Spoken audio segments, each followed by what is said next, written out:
What are the biggest threats as we sit here today, you think, to our health freedom right now? The greatest threat to our freedom is really a microcosm, health freedom is really a microcosm of the bigger picture of the threat to our freedom in general.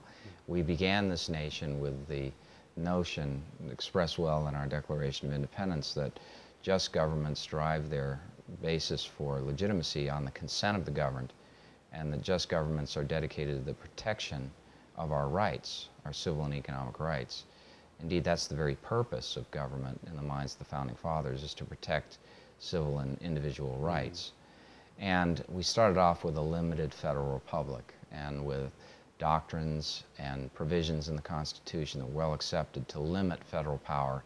And federal power was viewed with grave suspicion because those in government were thought to be invariably subject to corruption, to use power for their own personal interest.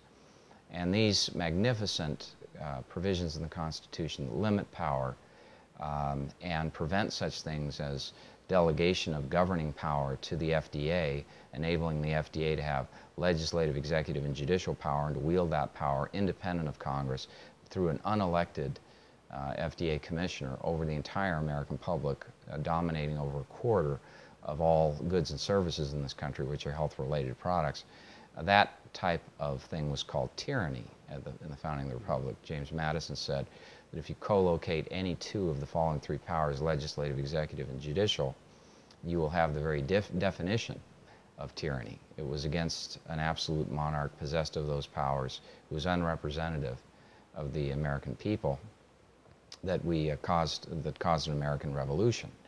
And so we have transformed the United States from a limited federal republic into an unlimited bureaucratic oligarchy, in which the very foundation of the country no longer exists. These entities do not operate based on the consent of the governed. They are not our legislators, they're not our representatives, and yet they make 9/10 of all the law that govern us. So this is a direction, wayward course from the founding principles and Constitution, that leads to tyranny and is causing tyranny. That is why we stand in fear of all manner of federal agencies when we begin business. If you begin a business of any kind, your grave concern is that agents, inspectors, either deputized by the federal government from the states or coming directly from the federal government, will find something wrong with what you do, because there's such extraordinary discretion that they wield. And so you stand in trepidation of your government. That was not to be. The government was to be our servant.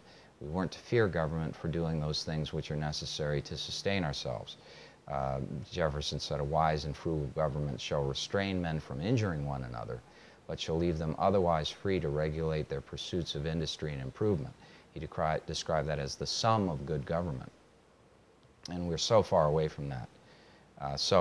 Our health freedom is being deprived in a manner that is similar to our freedoms in general. And the American people are increasingly becoming aware of this, and they are learning to respect again those foundational principles. We have to restore this republic in order for us to enjoy the full breadth of liberty that is our birthright. Otherwise, we will continue to watch as the government incrementally takes away all of our freedoms and presumes to dictate for us what is in our own best interest, rather than allowing us to make those decisions on our own.